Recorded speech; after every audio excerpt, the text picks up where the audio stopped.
there's all these stories about, guys over in Macedonia who are running these fake news sites. Number 24 is Content Farms in Macedonia. Бидејќи ако се направи грешка, таа ќе биде кобна. Нема враќање назад. So Europe need to remain more sexy lady in the world. Ајде, мајката! Господа ја чува Македонија и низините граѓани. 3, 2, 1. We'll discuss all this and more on this episode of the Macedonian Content Farmers Podcast. I'm Jason Miko, coming to you from the foot of Vodno Mountain in Skopje, Macedonia. And this is Cvetin Sulemanov, also at the foot of Vodno Mountain in Skopje, Macedonia. It is good to be here, Svetlin. Welcome again. Thank you. Good to have you here. Yes, we're recording this right now on Friday, June 5. I think it's the 5th or 6th, somewhere around there. I've been on the road for 2 weeks, 2.5 weeks almost. In a wine-drinking country. Wine drinking all over Macedonia. So May 25, 1996, so a week ago, 30 years ago, was my first time I ever set foot in Macedonia. Mm-hmm. So I came back on this trip to celebrate that. My sister and brother-in-law came with me as well. I showed them Macedonia. They loved it. I have a small problem right now in that I'm staring at about 35 bottles of wine in Trakia that I've got to try and transport back in my luggage, which isn't going to work, but we'll figure out how to make that happen. You should switch to barrels. Maybe they're sturdier to exactly. fly. Yeah. So it'll just most of the bottles will just sit here and age nicely in somebody's cellar until I make my next trip back. I can hang on to them if you like. Yeah. Will you? If you have to, if you can't put them somewhere else, or will you be drinking them? So that's what I've been doing here. Went to Malta for a couple of days, but very unlike Macedonia in many aspects. Yeah.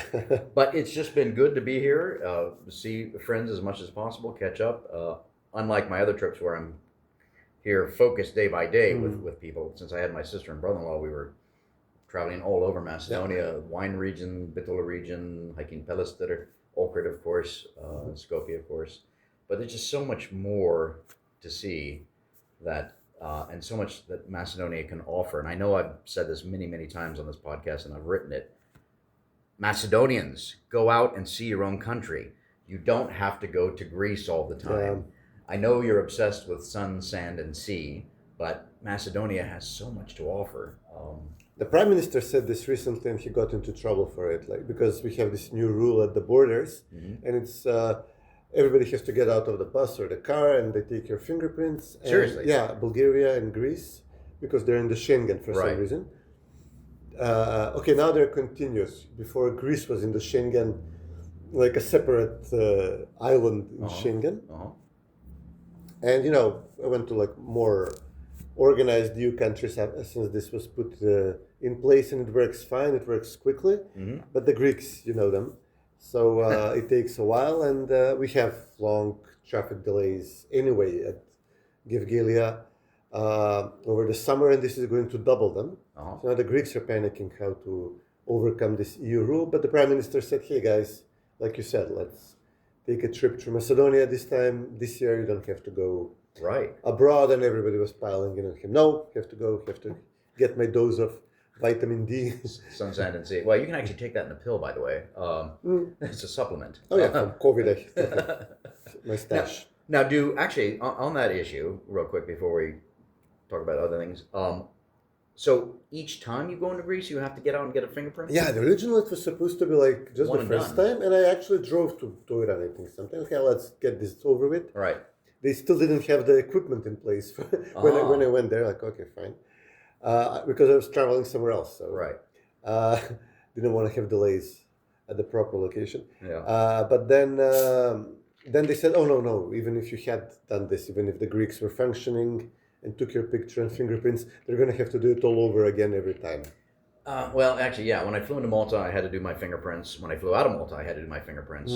I know that I keep getting notices from the various airlines I fly that there's this new EU system that's going to be implemented in the fall, where I have to go online and do a biometric, this, that, or the other, and pay a small fee, etc. I assume that's one and done. But this, what you're talking about, that's kind of ridiculous in terms of people having to do that every single time.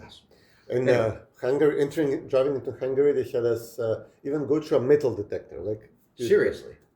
The knife could be in the car. Are you serious? Like, You had to walk out of your car and go through a metal detector. Yeah, the picture, the fingerprints, and a metal detector. That is insane. Is that I can just buy something when I get there. Like, yeah. Was that a Hungarian thing or a EU yeah. thing? Well, that's the strict Schengen border because they've been doing it for a while now. Right. Greece is a recent Schengen, Bulgaria even more recent. Right. But Hungary is like the most fortified Schengen border. Right. Because all the trouble has to go through them first. Yeah. Well, they take it very seriously. Yeah. Well, let's talk about that. Since the last time we had our podcast, which I think was before the Hungarian elections, you were there. We thought that Orban might win again, and did not. And but things right now are not as dire as we thought they might be with the new regime in place. Orban, I mean, you might have a different take. You probably have a different take and a better take than I do, but we thought it was, a lot of people thought that Mizar was going to make major changes and whatnot. What's your perspective? It take them a few months to start making mass arrests like here or like in Poland. Right. You can't do this overnight. I mean, SDSM here had the head start of having a prosecutor in place already with full support of the EU and the US. Mm-hmm. In Hungary, they will have to replace the people before they start doing this. Mm-hmm. On the other hand, they signed on to the EU funding, but there are going to be caveats involved. Like, obviously, Orban is saying that they immediately agreed to admit migrants. Mizar is not saying this, but we'll have to wait and see. I mean, Hungary has a lot of migrants anyway. Mm-hmm. It's also an issue how you treat them. Like, do you allow political organization, religious organization? Do you let them work? Do you force them to work, or do you give them subsidies? So, like they do in Western Europe, do you let them get uppity in a sense? So, right. Like in Macedonia, like with the Albanians here, they are here, but the treatment and their level of aggression toward the country depends on how the government is positioned and what legitimacy it has. Now, if he goes the full Brussels route, I mean, even in Poland, they're not visibly forcing Poland to do migrant stuff. They're forcing it to do some gay stuff. That's a given. Yeah. But they basically give Poland a free pass because I guess they allow, Western ownership of the businesses. This is a big issue which Orban is raising. Now you will see that the oligarchs you were all angry about in Hungary, that when they get replaced with oligarchs from London, New York, Brussels, Frankfurt, you will see, the banks, the insurance companies, you will see the change. And they give Poland a free pass because it's crucial for Ukraine. Now, Mizar approved the funding for Ukraine, extending the war, keep the killing going on for a little longer. And would he also give more, like Poland and Romania, more tactical support? Maybe this means that then he will not have to visibly legalize migrants, bring in more aggressive, allow a mosque in Budapest or stuff like that. There must be a mosque already. There are, and they do not have a minaret. They are like in a basement. They are like an office building. Right. There's a difference between. Sure. Yeah.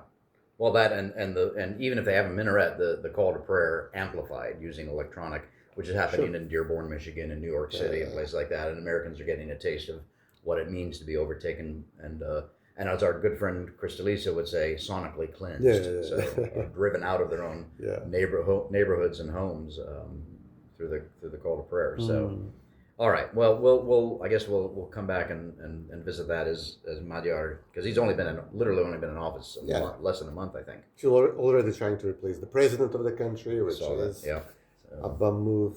Would be, and the fact that the EU is publicly telling them, hey, welcome back, here's all the money we withheld from the previous government. It's a huge, clear sign that, okay, this is how the EU is regime changing its own EU member states. You pay into the scheme, you meet the requirements for the scheme, in infrastructure, in agriculture, in whatever.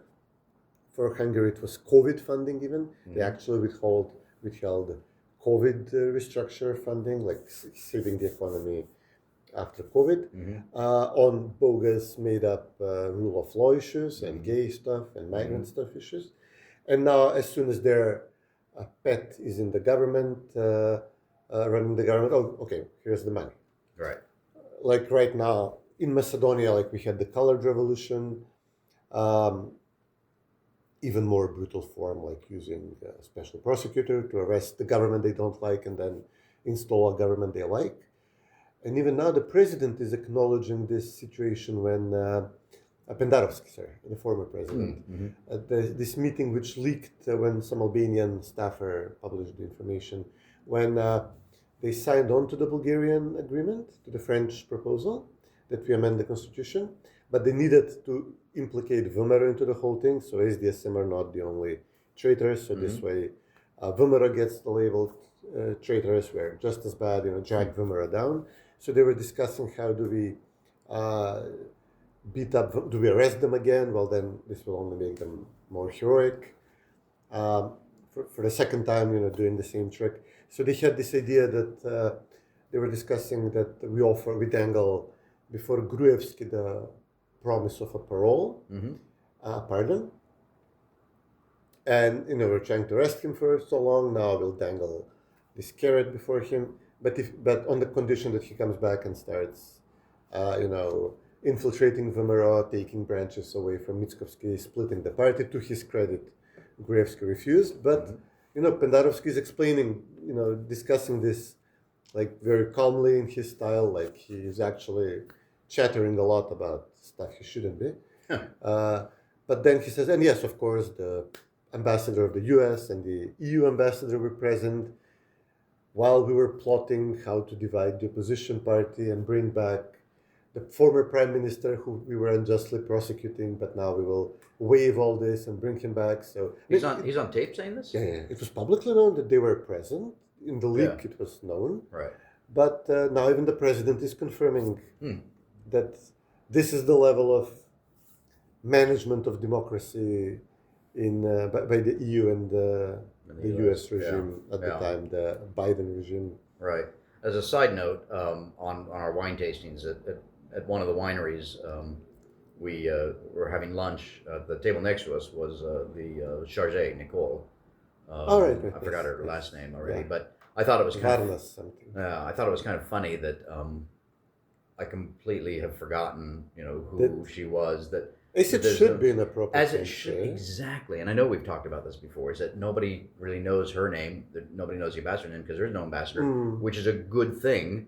That you shouldn't even have to know this, and more of a focus on more important issues, frankly. Instead of this power mad intelligence types who are like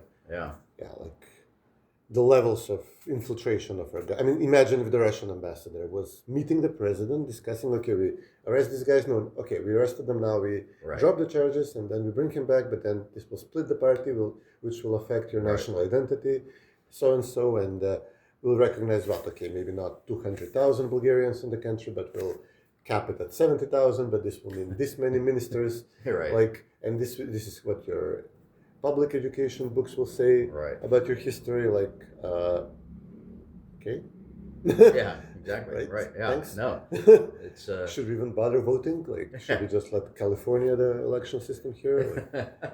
Which, again, and kind of we're going back and forth, or I'm going back and forth. I'm on these two and a half weeks that I've been on there. I really haven't even followed American politics much. I know there was the primary in California, and so we're following the mayoral race and a couple of others and whatnot. But it's actually been nice to take a break from the political news. Spoiler: it's looking good for the guys who said that the 2020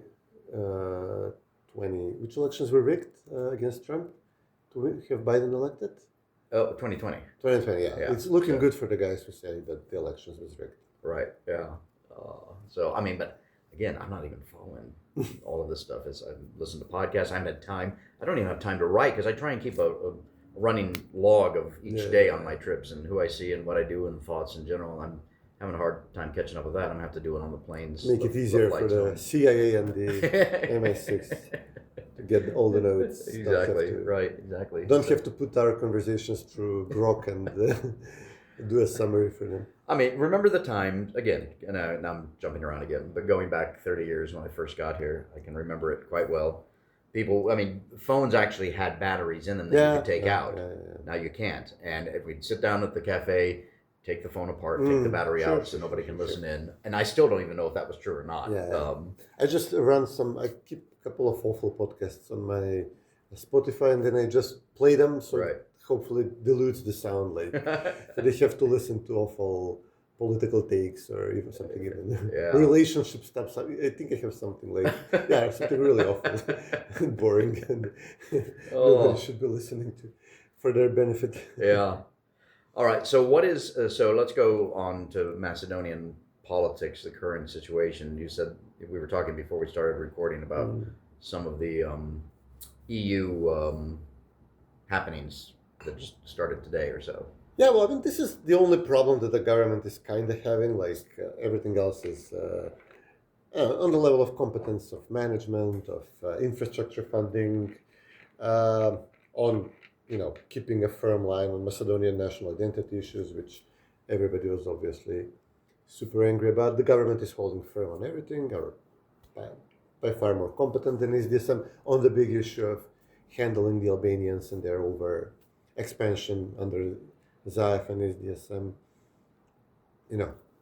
putting it back in a proper relationship, reflective of their population size and actual influence you should have as a minority. It's all good for the government. The one issue is things like this, which I mentioned, like you get fingerprinted at going to the beach in Greece, which was not the case, and it's gnawing on the people. Like, okay, this is something that is left unresolved. It's gonna be a problem. Does Albania maybe join before us? I mean, Montenegro wouldn't be such a big issue. Of course, they're gonna have like a small, port state. Right. But if Albania joins, this is also going to be a political issue. SDSM is hoping very much that their only chance at some limited level of power, they're hoping that they will be admitted into a broad government. And the only way to make this happen is through the Albanians. They're hoping that the Albanians chimp out over some issue, and one of the things would be like maybe Albania getting close to the finish line over the EU, and then the Albanians here start making a ruckus. So this is one issue that's gnawing at the government to some extent. And the happening that you mentioned is that first, the pro-enlargement countries like Italy, Austria, and the Czechoslovakians and the Slovenians, who are all now under Orban-style governments, except Austria, well, they don't let them vote. They vote, but then they gang up all the parties against the actual winner, like in Germany. So they proposed, okay, let's take it easy on Ukraine. It's crazy, like bringing them into full membership. What are we even talking about here? But we also should focus more on the Balkans instead. Even Bulgaria has said this, and even Peter Magyar has said this. And then Germany came up with, the Chancellor himself came up with a proposal for gradual integration of the Balkan countries, and I think also Ukraine, and there are two different forms, like he's calling it observer and associate membership. I forget who gets which one. I think we're the observers and Ukraine is associate, which sounds stronger on paper. Moldova too, with Ukraine. But I'm not sure. Associate sounds stronger, right? Well, yeah, sure. Yeah, observer, you're just sitting back and observing. Associate means... Or maybe even observer. I mean, we're expecting them to detail more today, because it might, actual observer might even mean you're a full member, except you can't vote on the political stuff. An associate might be... I'm just thinking about this in real time at the moment. And then Macron also signed on to the proposal yesterday. So now it's France and Germany, so France is seen as the biggest skeptic for enlargement of them all. Then it leaves the Netherlands and Denmark, but if France and Germany are of the same opinion, these two usually shouldn't be a problem. And gradual, it would mean like you meet the criteria in one field and then you get, I guess, membership in that field without political rights, without voting, having veto rights. But, for us, it would be ideally access to the European market in full, access to the European labor market, so that people can work and travel and study more easily. Although aren't a lot of the meisters here already someplace else working? Yeah, for sure. But it's more psychological. Like as I'm saying, this thing with Greece is also going to get settled. You drive to the other border crossing. You plan your trip differently. Right. Like the meisters, they to take a Bulgarian passport, they will set up a company in somewhere in Europe, and then they apply to their cousin who has a company. It's doable. It's not impossible. It costs more, takes some time, and if you set your mind to it, you will do it. But the structure of funding would be a significant change for infrastructure, for environment, agriculture, rural development, stuff like that.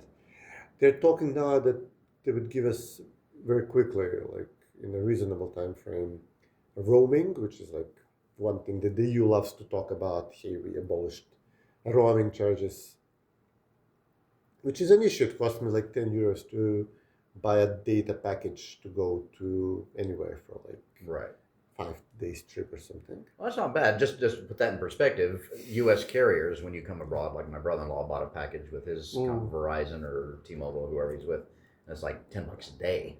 Seriously? Yeah. So it's a lot. Well, so 10 euros for 5 or 6 days, so you have data at least, so you can do Viber, WhatsApp, etc. Sure. Well, you should change your name of the country. I don't know what you're waiting for. You should get onto it.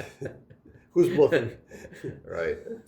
And Erasmus, like the educational stuff, should also be put in like front-loaded, and then we'll see what happens afterwards. Right. Okay. So what you're saying, the psychological impact. Yeah. So, well, let me ask you this then. Are since I was last year in January for Christmas and whatnot. It's always, when you come here in the winter, it's always just it's cold. It's often less light. The trees are empty of leaves, etc. So, and it's springtime now. The air, I mean, it's clean. We talk about pollution in the winter, but right now, finally you came at the proper time. You always come either at the toxic sludge smoke season or the pavement is melting. Right, and for Independence Day in the beginning of September. So this is nice. But are Macedonians, you think, a little more hopeful now? I mean, let's see what the package is. And the details are still be working out. And then we'd probably have to do something with Bulgaria, even in this shortened version of membership or gradual membership. Would they be able to block every one of these steps? Would we be able to negotiate like 5 of the important chapters and then put them all together and then make one big deal with them on?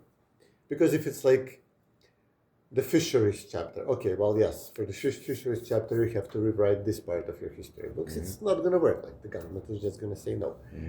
There needs to be like a solution where what national concessions they ask for us and we're willing to make, like adding the Bulgarian minority in the constitution with some small, modest reciprocity on their part. It should have to cover like a good portion of the benefits we expect to get. Not everything, so then Bulgaria would still have something to dangle over us, because they will definitely have further demands, but also something that would make it worth our while to make a step forward. Otherwise, if it's constant, dozens of new demands for dozens of chapters, it's just gonna make the two people angrier and angrier at each other. And so Mutsunski is seeing somebody in Bulgaria, I think the foreign minister, somebody today. Oh. He met the foreign minister who is from Macedonia. She's the one who, a couple of weeks ago, was talking about the North Macedonians. And she did that on purpose. Yeah, for sure. Yeah. So the start is bad. Mitskovsky said the initial signals from them are very bad. but also they're having an additional meeting, and the whole structure of the project is changing. So Right. I was hoping that if we are being admitted into membership that does not include our veto power over EU decisions, then it makes sense that this decision is not subject to veto powers by one country, but that it's a qualified majority. So Bulgaria votes opposed, but then all the others are in favor. So we get this, but then of course we make this concession anyway, if obviously the benefits are sizable enough. Right. Like the funding and the access to the market and the free travel. And Yeah, I mean, I always thought that the Prime Minister's proposal that we'll make the constitutional changes now, but they take effect once we actually join the European Union. It's a very elegant solution. That's Bulgarians said no, and which made everybody else think that, okay, well, actually they've got some more tricks up their sleeves and they want to add more conditions, which is always possible. So, but given the state of the world, not sure how much longer it's going to be around. Yeah, maybe this is a solution forward. Yeah, apparently the Petrova told Mutsunski that there are more additional demands, and they met in Stockholm, and and Mitskovsky said, yeah, new things are even being raised, being opened by them, like even outside. By the Bulgarians. Yeah, I assumed, like I understood it, like even outside of the stuff we've been discussing so far. Interesting. Okay. Huh. All right. Well, we'll watch that space. Yeah.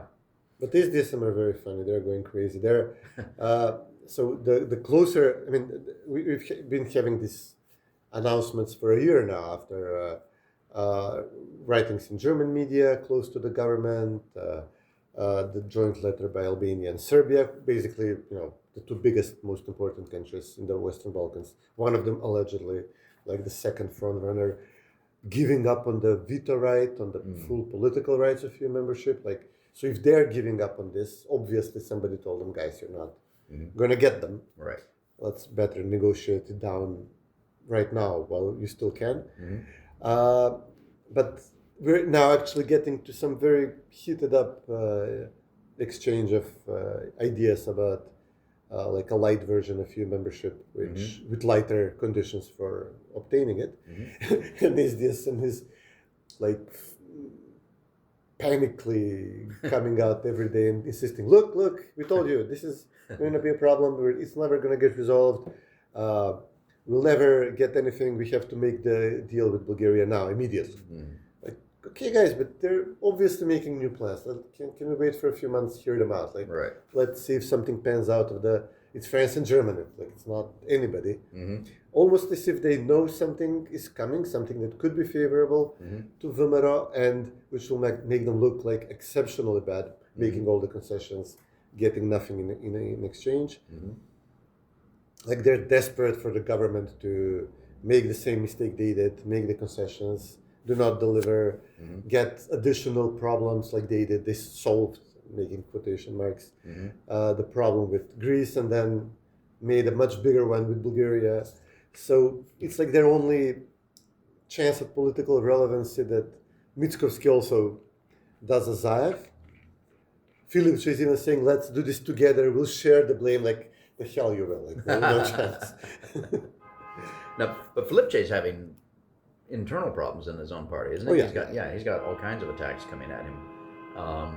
So you can tell we're in Scobie by the horns honking, if people can hear that. It's like being in New York City. So they've got problems. Ali Ahmeti continues to agitate with the Albanian students a couple of weeks ago, protesting about language issues in the law exam, apparently.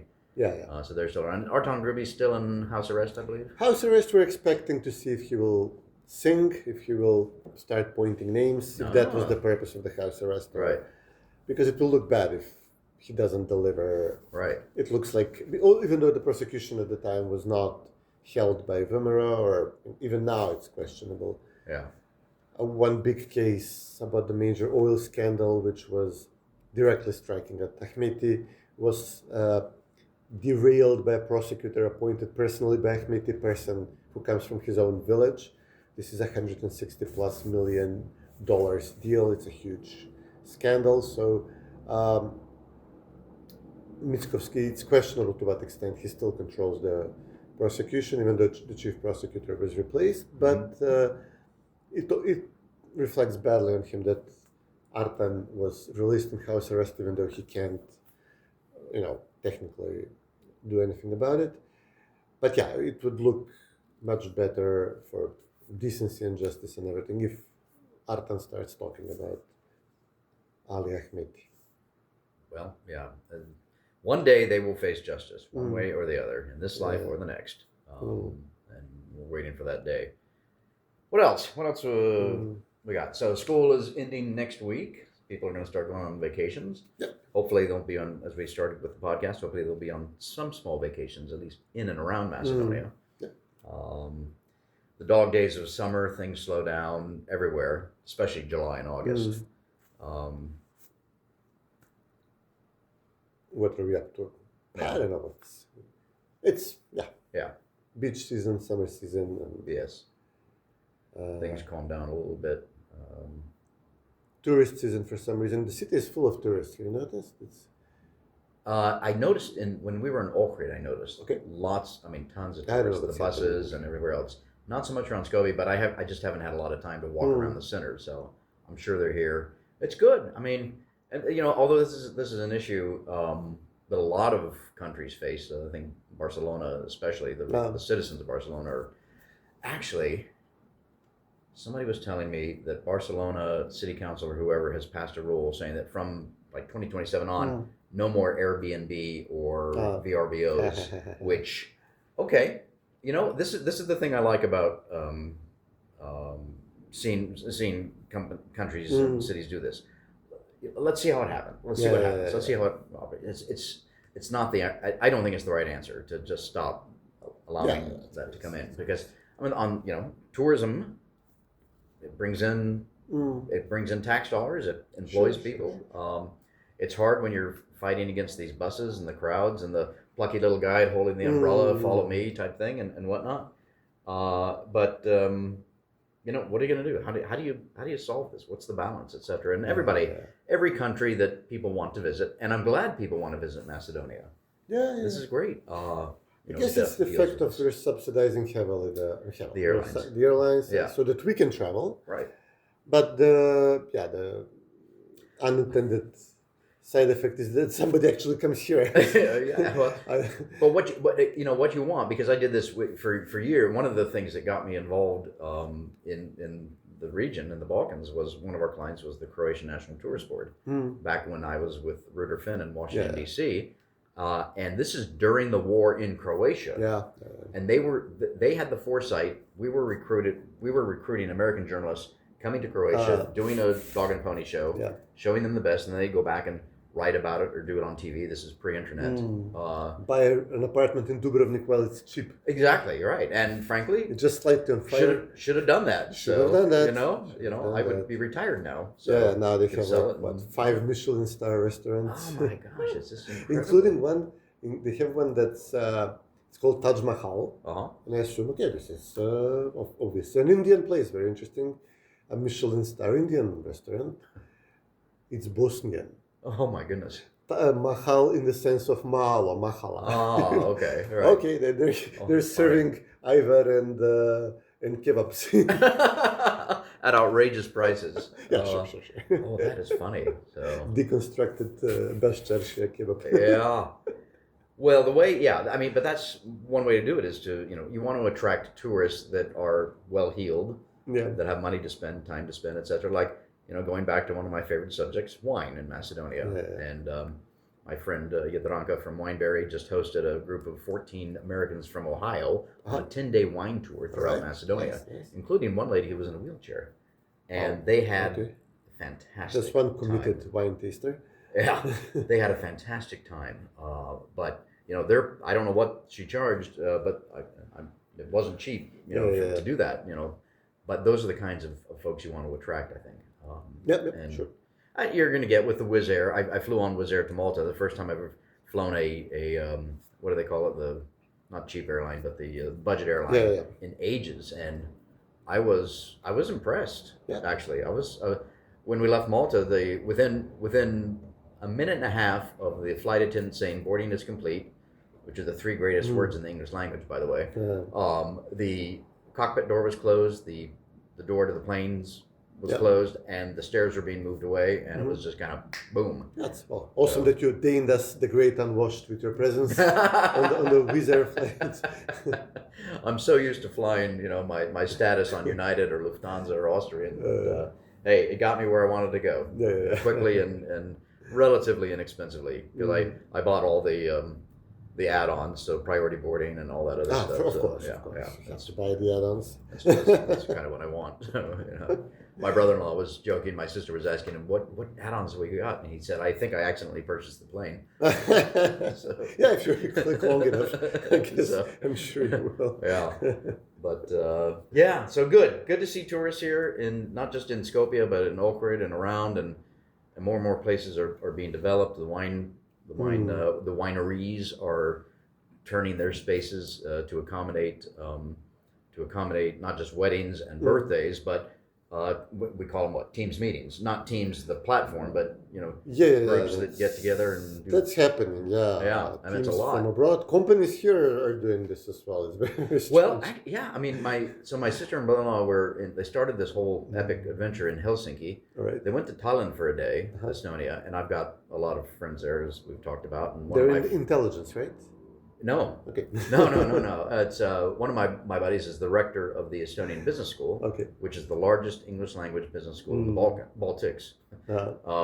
And anyway, he and his wife hosted my sister and brother-in-law, and we're telling them that Estonian companies, private companies, are now, when they do Teams meetings, they're flying everybody to places like Cyprus, because it's cheaper to do that than to do something in Estonia. So again, maybe they can start bringing their folks down here, because I would bet there's better wine here than in Cyprus. Plus so depressing up north. Yeah, exactly. So to have to be doing like a teams building exercise. Right, exactly. So companies from here go to Greece. You wait for the off season, of course, but still, it's exactly. It's interesting.